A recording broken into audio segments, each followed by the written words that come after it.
नमस्कार मंडळी. आज आहे 24 डिसेंबर.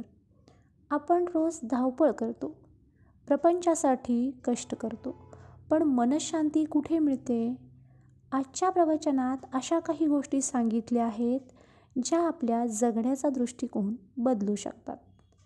आज आपण पाहणार आहोत की अनन्यतेशिवाय भगवंताची प्राप्ती का नाही आणि प्रारब्धाला कसं सामोरं जायचं. श्री ब्रह्मचैतन्य गोंदवलेकर महाराज यांचं प्रवचन. 24 डिसेंबर. अनन्यतेशिवाय भगवंताची प्राप्ती नाही. प्रवचनातील पहिली महत्त्वाची गोष्ट म्हणजे आज्ञापालन. आपण म्हणतो की नशिबात असेल तेच घडणार, मग साधना कशाला? पण इथे एक सुंदर मुद्दा मांडलाय.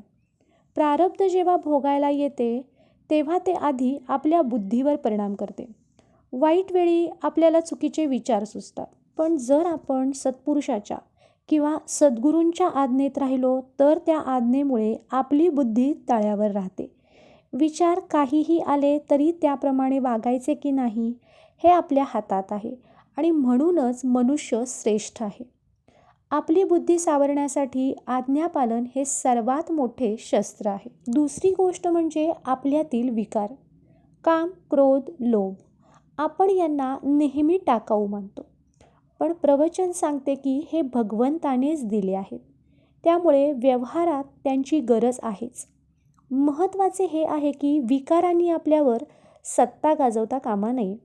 आपण ठरवू तेव्हा राग आला पाहिजे आणि आपण ठरवू तेव्हा तो शांत झाला पाहिजे. आपण विकारांचे गुलाम नाही तर मालक व्हायला हवे. सुरुवातीला आपण देवाकडे काहीतरी मागण्यासाठी जातो. देवा मला हे दे, ते दे. हे ठीक आहे. प्रवचन म्हणते की वस्तू हवी म्हणून का होईना, पण भगवंतावर प्रेम करायला लागा.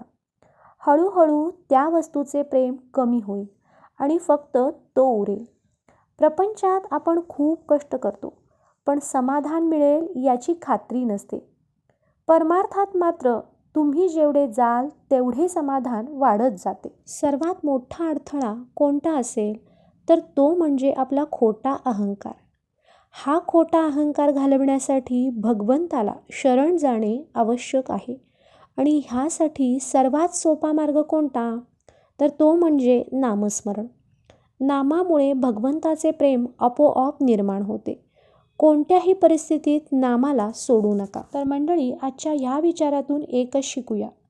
परिस्थिती कशीही असो, नाम घ्या आणि विवेकाने वागा. शेवटी नामाशिवाय गत्यंतर नाही. तुम्हाला आजचा हा विचार कसा वाटला कमेंटमध्ये नक्की सांगा आणि लिहायला विसरू नका. श्रीराम जय राम जय जय राम. आशा आहे की हा व्हिडिओ तुम्हाला आवडला असेल. आवडल्यास लाईक करा, शेअर करा हा व्हिडिओ तुमच्या मित्रपरिवारासोबत. कोणी नवीन मंडळी आपले व्हिडिओ पाहत असतील तर त्यांनी पूजा अँड उद्धव व्लॉग या चॅनलला आठवणीने फॉलो करा. श्रीराम जय राम जय जय राम.